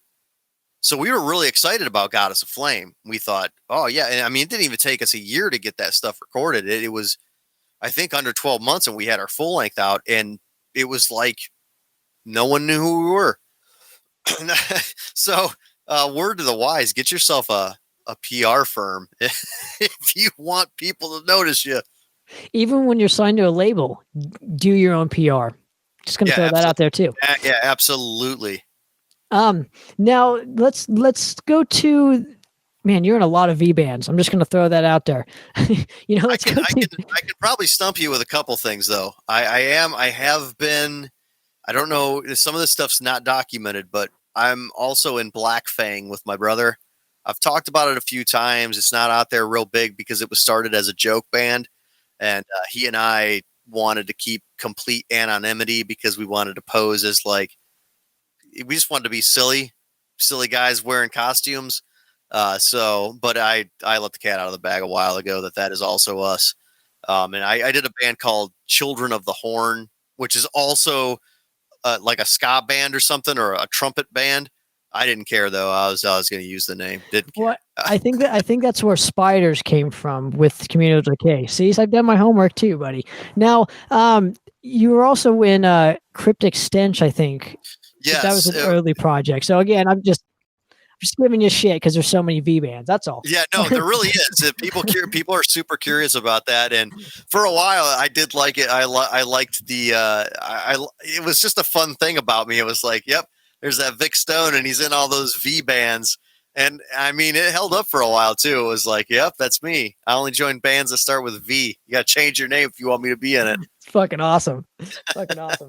Now let's go to the Vanek stuff. And this is more speed metal oriented. So why not go back to Vindicator around this specific time? I mean, you're in like a couple different projects around the 2017, 2018 period. So Vanek, I was a big fan of that first record, and I knew all those guys. I mean, Ed's in Vindicator, and Sean's in Midnight. And I looked at Vanek as, here's my Midnight. Here's my ticket to bigger things, because he's got that connection to a very large, and they were big at that time. They're even bigger now, So here's that connection. Here's my ticket to bigger things, maybe stages in Europe and whatnot. But that's not the only reason. I liked the music. I absolutely loved that first record. I mean, it's just, it's just Motorhead. It's just what it is to me. And so I approached him at a party at Ed's, and I was like, hey man, why don't you let me join Vanek? He had filled in for Vindicator a few times. I asked him if he wanted to join Vindicator years back, and he was already starting Vanek. He was like, I kind of want to do my own thing. It took him a few years to kind of get it together, but that's what it became. He sent me early demos of some of those songs, and so I was like, why don't you let me join? Because I know you ain't going to be able to play them solos while you're trying to sing and all that. Or it was like he needed somebody because he needed backing vocals, and he needs somebody to hold down. He needed harmonies, and he needed that extra guitar for when the solos kicked in. He needed that extra person. So I kind of knew I was a shoe-in, but I wasn't sure. Plus Ed had my back. And so I got into that band, and that's how that went down. Now, do you typically write a lot of material for the Vanek project compared to Vindicator, or is it just mainly just the main guy and you kind of just add your specific color into his material? I submitted a few tracks to Vanek. I didn't want to, step on his toes or anything, but I did give him a few tracks, and a track would wind up on 2 and 3, Werewolf and The Creature.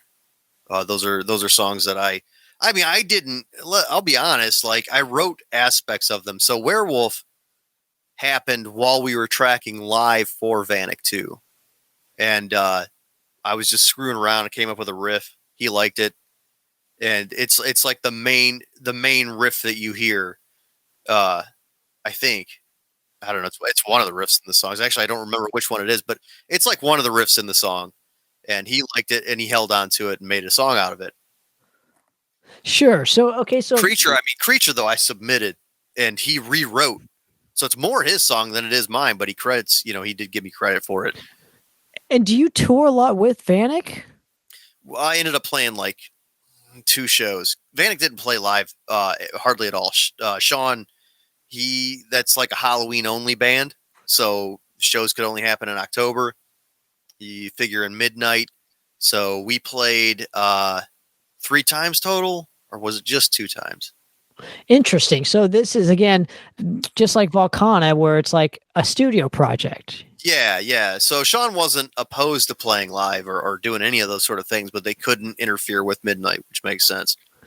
And now, in your specific career, I'm noticing kind of a trend. Is there any feasible way of you touring for 3 months at a time? Now that you have, obviously, things have changed since then, Right. Since you first started. But do you want to can you initially see yourself doing 3-month-long tours at this point? No, absolutely not. If I'm getting paid, yeah, but no, not anymore. Like I've got a family. And I've got a family. I'm older now. I'm much more tired. Like, nah. If it's a different situation than what it would most likely be, yeah. It's not the touring itself that I'm indifferent about, because that was a blast. It's the monetary end of it. And you obviously you have a very supportive family. We're just going to throw that out there as well. So you guys could potentially make it work. But yeah, I definitely Right. see nobody gets paid in this style of music. We just all Right. love it because we just love this style of music. Now, Right, exactly. now let's move to the next V project, the Vandalist. And again, you can correct me if I'm fucking up the the pronunciation of this. No, you're good.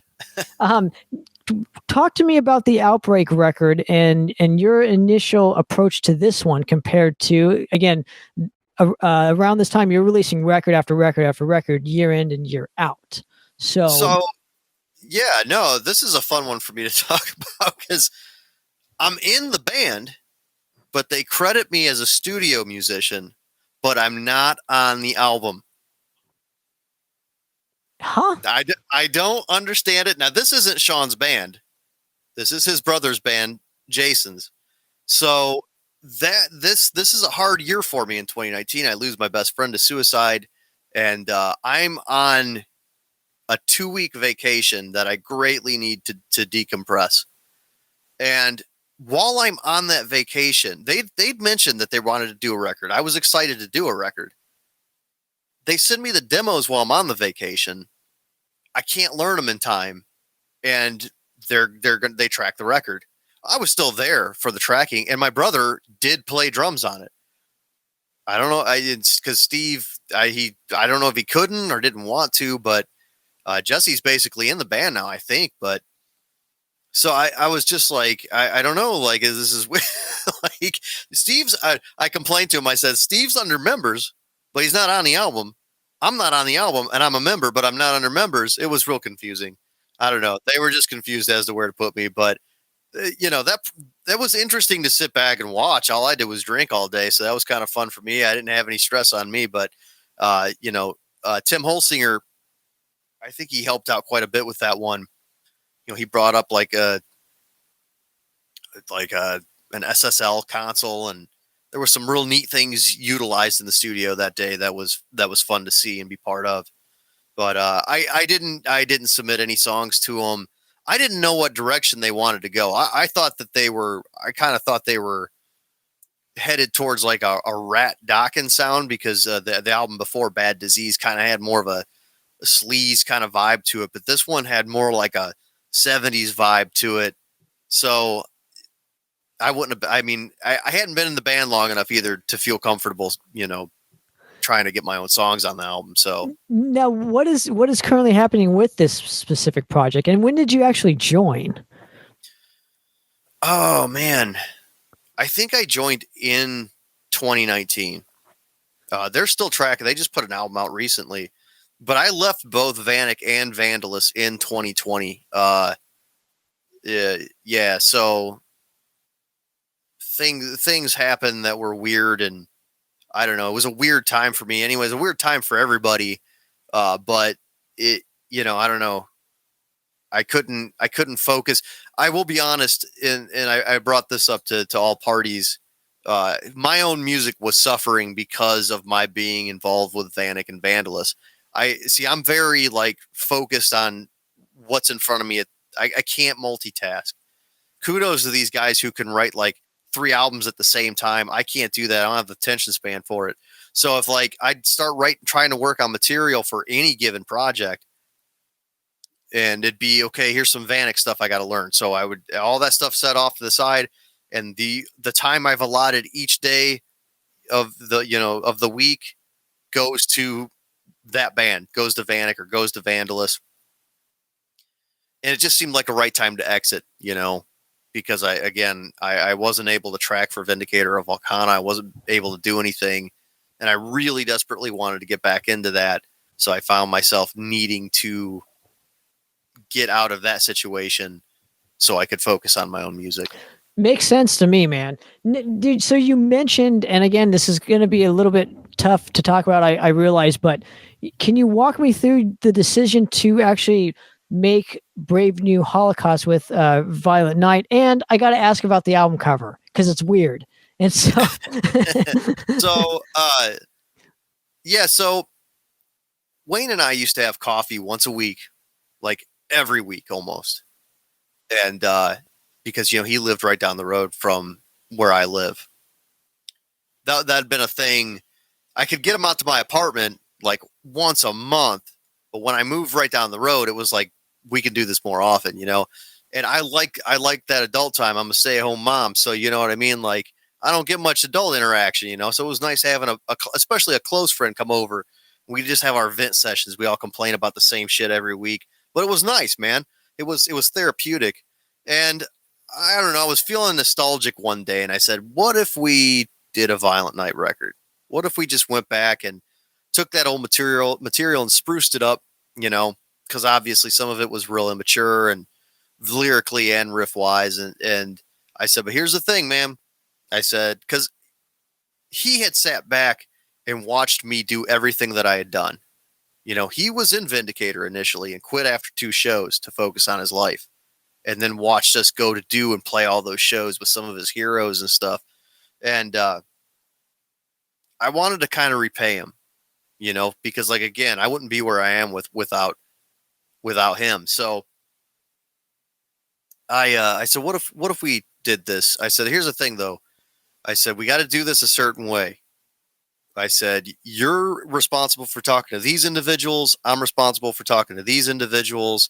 I said, you've got to foot the bill for this, because the one thing I can't do is I can't pay for it. I said, but I can get us the studio. I can probably get us good rates. I can get us a label. I can handle everything else. He said, all right, yes, let's do it. So that's how that came to be. I knew he'd always wanted to. He had been in, you know, him and Jesse and Marshall were all in a band called Astronomicon that didn't end up putting out any material, and kind of fell apart, you know, and he tried and just nothing came to fruition. They were able to do some shows and stuff and whatever, but nothing came full circle. He never actually got to complete something. And I don't know, I guess I kind of wanted to do that for him. And not that I didn't want to do it myself. Of course I did, or I wouldn't have even brought it up. So obviously you go in to record the record per se, and is this his actual only album that he's actually been on? Yeah, aside from some like because he was actually made vocalist in Violent Night prior to us breaking up, and because you know we had 3 guitar players, it was kind of sloppy, and his playing versus mine was weaker. So, but his vocals versus mine at the time I thought were better. Back then, especially, he had really, really, really good vocals. This is prior to the band falling apart, you know. So, and I got derailed there for a moment. I'm sorry. What was the initial question? Because I feel like I got. It's all good. So this is his yeah, correct. one and only. So, yeah, first time he's actually. I mean, again, he's on Violent Night demos on like he sang a few songs in Violent Night even before he took over. So this is going to be like his first actual recording. Yes. So when he initially went into the studio, did you kind of coach him on what to do in the studio as a vocalist? Because again, you've recorded vocals many times on records. This is kind of I don't know if this is his first time doing a full length, which I guess we established that it is. So now that we've established that it is, did you kind of coach him on technique and whatnot during this period, or was this just like you just threw him in and said, "Okay, go for it, hit the record button"? Let's see. I mean, I kind of did my best. You know, I gave him dummy tracks to kind of follow. You know, I told him, "Hey, you know, start exercising your voice prior to going into the studio." And you know, while you're in there tracking, you don't want to be too hard on him because you don't want him to get discouraged. So, you know, between me and the engineer, you know, we did our best to get his best performances out of him. And was this an intent to, did you want to do more records with this project, or is this just like, let's just encapsulate the legacy of Violent Night and share the, okay. Yeah, we knew it was going to be one and done. That was always the intent of that album. Interesting. And it obviously came right before his untimely passing. And again, my sincere condolences to you guys on that. Now, can you walk me through the album cover per se and what it is supposed to represent in terms of the title for the album itself? Yeah, so I'm a real big fan of, I don't know, pointing out kind of weird social things. The song itself is kind of about, and I'm going to be real short for words here. I know I am. I had a better explanation of this probably years ago, but it's the selfies, and everyone's seen like the art of the selfies, the people walking off of cliffs in front of traffic, and it's sort of the same thing, and it's how social media has kind of warped us as people in a very lame way to explain that. That's kind of what that is. How platforms like Instagram and TikTok and Facebook have kind of all made us awful versions of ourselves. And while the image that you see on the cover doesn't necessarily convey that, it's similar to, it plays in line with the lyrics from that song itself. I don't know. I hate social media, even though I'm on social media. As an artist, it's unfortunate that I can't exist outside of social media. I can, but I'm going to get even less of a response for my art than I would that I am while I'm on social media. So I'm grossly against social platforms just because of what they do to us as people. And it kind of plays, that's the intention there, is that, anyone will do anything to get people to watch them, and more so, I mean, that's always been a thing, but it's definitely perverse now, these days. Well, that's how social media works. It preys upon that Right. that feeling, let's go to the final installment as of lately. Obviously, we can talk about the reissue of the Thrash and Demolished that was put out on No Life Till Metal Records, and I'll go ahead and show that right. But let's go to an album that I had no idea it even came out last year. So my sincere apologies No for worries, this. man. But let's go to the Communal Decay record, and your initial, I guess, reasons for choosing Billy to obviously play the lead guitar and whatnot.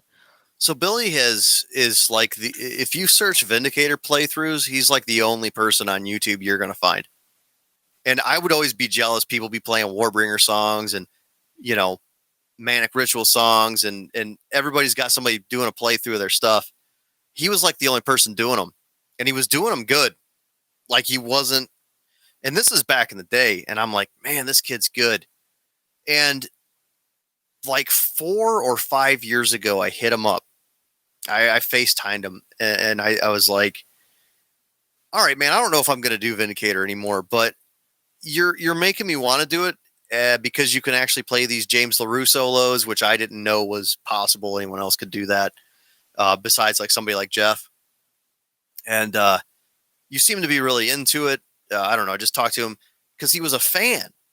This is a fan playing this stuff. He's a fan first. But I told him, I said, I don't know, man, that I'll ever even get in touch with you again. So I said, I don't know if I'm going to continue Vindicator. Well, I decided in 2020, yeah, I should probably do an album. And so I got a hold of Billy, and I was like, yeah, sorry it took me so long. I told you I might, it might be a few years. But so I knew he was capable of it. I knew he could hold it down. And he only got better in that time frame, which was also more appealing to me. So plus, I don't know, he's the guy for the job. There's barely any players locally. This is a really rough town to find. And I'm not just talking where I live. I'm talking Cleveland in general. There's a very small player pool. And so no one was reaching out to us being like, hey, I'll play leads for you. So, and I didn't, Jeff, I missed my window of opportunity getting him in Vindicator, but he was already in Volcana, so that I was happy there. Jeff would actually end up flying in for a reunion or the benefit show for Wayne. Jeff played leads for us there. And then I took Billy, though. Because it would have been Billy if he were in the band at the time. But yeah, I knew he was capable of it, and his work with Frosthelm was very good. And that's between what I'd seen of his playthroughs, his work with Frosthelm, and I knew he wanted to do it. It was an obvious choice for me. And I talked to Jesse about it, and he was like, "Yeah, we need to do that." Interesting. And what it was. I mean, obviously, I gotta ask about this. This is like a total Electra worship, which rules, Yes. right? So, but there's also a bonus track on here, and I just, if you let the fucking thing play, there's a version of Tooth and Nail, and I'm just Yes. curious because I haven't heard you talk about this.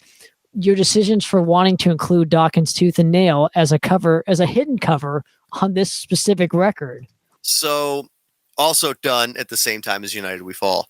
Since Destruction of Justice was United We Fall, and I just decided, because let's just put, I listened to it with the vocals, I don't know, like a couple of years back, and I was like, I don't know why I hated this so much. So, but we had Tim Holsinger, I think he mixed both of those tracks. And the thing is, like, also, I did it like an old school hidden track where I attached it to a track, so you can't skip it. You can't skip to it.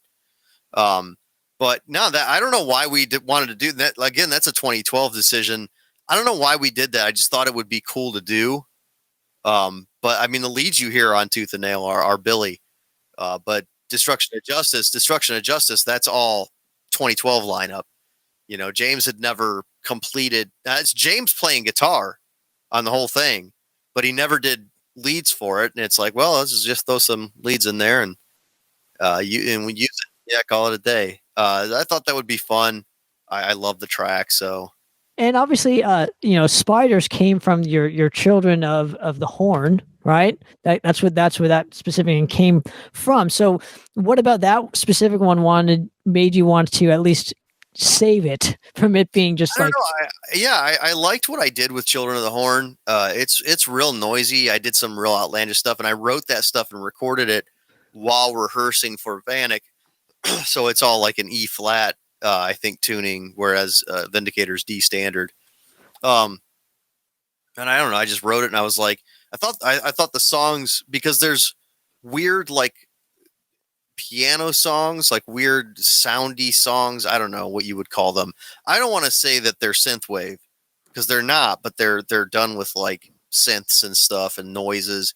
It's like a horror rock album, but I did the bass and the guitar through a bass driver, like the I can't remember what the company is now. All good. Everybody knows what those things are, though. I mean, like they're shit. Anyway, so it's not something you would normally do. Is my point. The guitars are real like distorted in like a really gross way, and it was fun to write that stuff. And I think there's 3 songs that have like words, and the other songs are the weird piano songs, if you will. So Spiders always struck me as a cool song. I liked the structure of it. For me, that was something that was different that I wasn't really accustomed to writing. And I was like, man, I can't. This one needs to get out there and get noticed. And it was almost a Vanek song. Sean liked it, but he never ended up using it. So I was like, I could play this in the Vindicator fashion. I think that one would work. I think the song "Kill the Rich" is probably one of my favorites off of it, just because of the connotation and how I'm feeling right now. But Yeah. but I'm curious.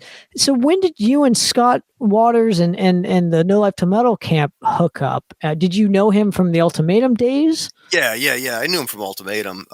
We had played shows with him. Well, I know we played with him once at least, and that would have been on the Split tour cycle. And he told me recently on the Metal Roundtable that like I really struck a chord with him, just I guess out of kindness. And I don't recall this specific incident, but I remember Ultimatum opened for us, and I had heard of Ultimatum. I knew of those guys from Wayne. Again, one of the bands that Wayne showed me, an obscure band, and I guess they were helping us load the stage, or I was coming in from outside and they were grabbing gear, and I was like, he said, you were like, what are you doing? What are you guys doing? And they were like, well, we're going to carry this gear up the stage for you. And I'm like, why would you do that? And they're like, that's just the thing to do. And I was like, you guys just got done playing. We should have been opening for you. And I guess that really struck a chord with them. And so we've remained friends since, obviously. I mean, one of the okay things with social media, and I'd seen that, he had started a label, and he, Rock's Records had done Michael reissues, which my dad was in that band. And there was talks that they were interested in Volcano for a minute, but that fell through. He had always been interested in Vindicator stuff because he's a fan. So segueing into the demo reissue, so I'm a big fan of like noisy things on vinyl, and I see that he was always doing vinyl reissues, and just for shits and giggles, one day when I was drunk, I messaged him and I was like, "How would you like to do the Vindicator demo on vinyl?" I did not expect anything of it, because I think it sounds great on vinyl, because I don't know, I'm partial to that. A lot of people aren't. One of my favorite records is a Destructor live album bootleg on vinyl. It sounds horrendous. I love it. I don't know, and it's just something I love. And I was like, this would be great on vinyl. And he was like, yeah, which I didn't anticipate. And I was like, shit, all right, let's do it. So it was at the start to obviously you working with him, and obviously he distributes the Communal Decay record. So if you haven't picked up a copy, obviously now's the time to do it, because I think they're almost gone. So, and I know they're in talks with you with repressing this specific record.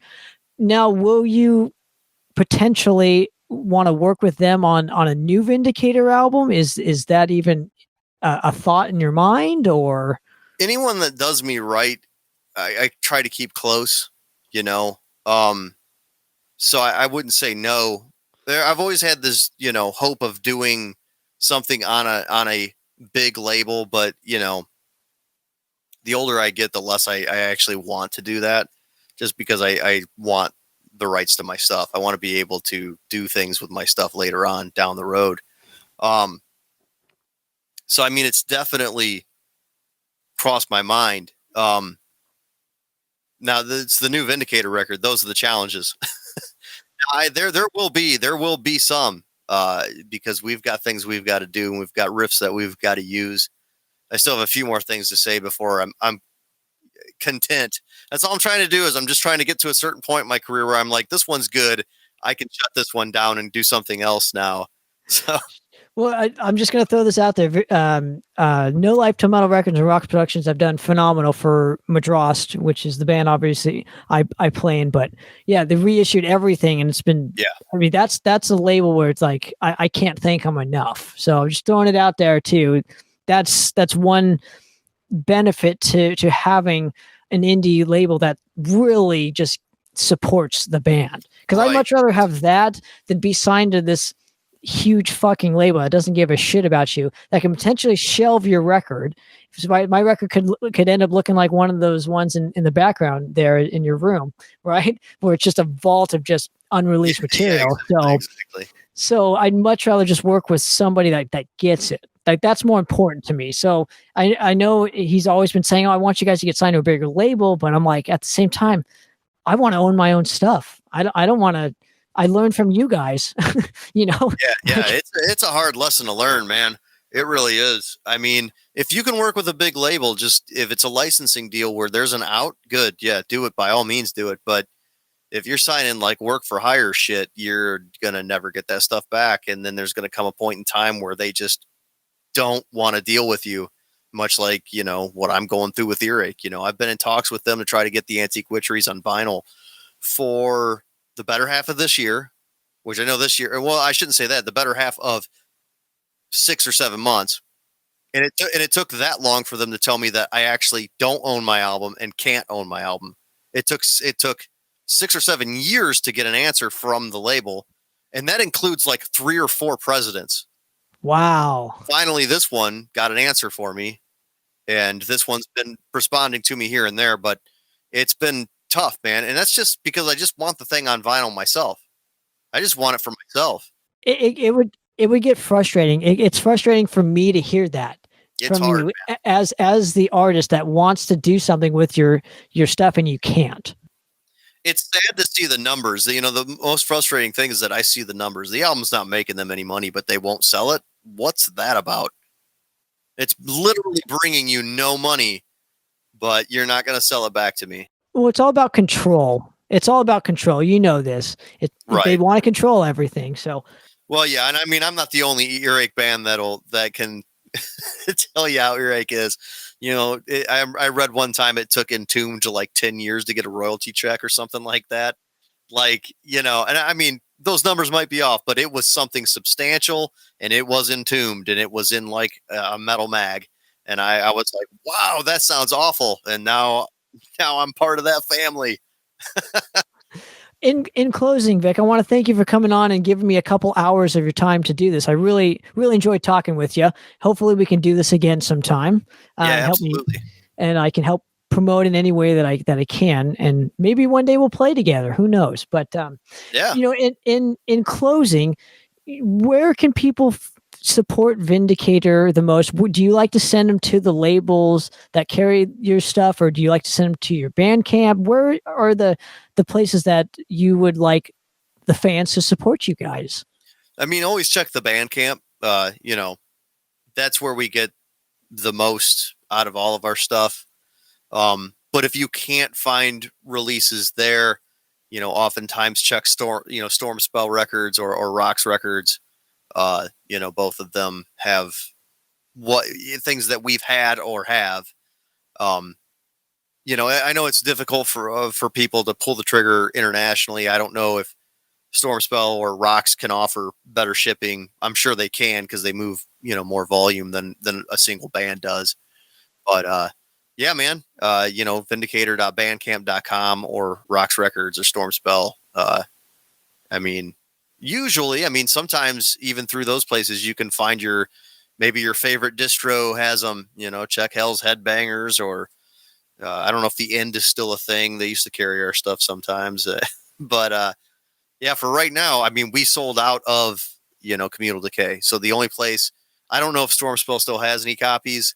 I haven't checked in a while, but they had copies, and Rocks has copies. So if you're looking for a copy of that album, those are the only two places you can get them right now. Absolutely. Well, Vic, pleasure to talk to you, and pleasure to meet you finally. It's, like I said, long overdue. Yeah, absolutely. For this thing. So for another episode of Poppitt's Corner, guys, we're out of here. Cheers.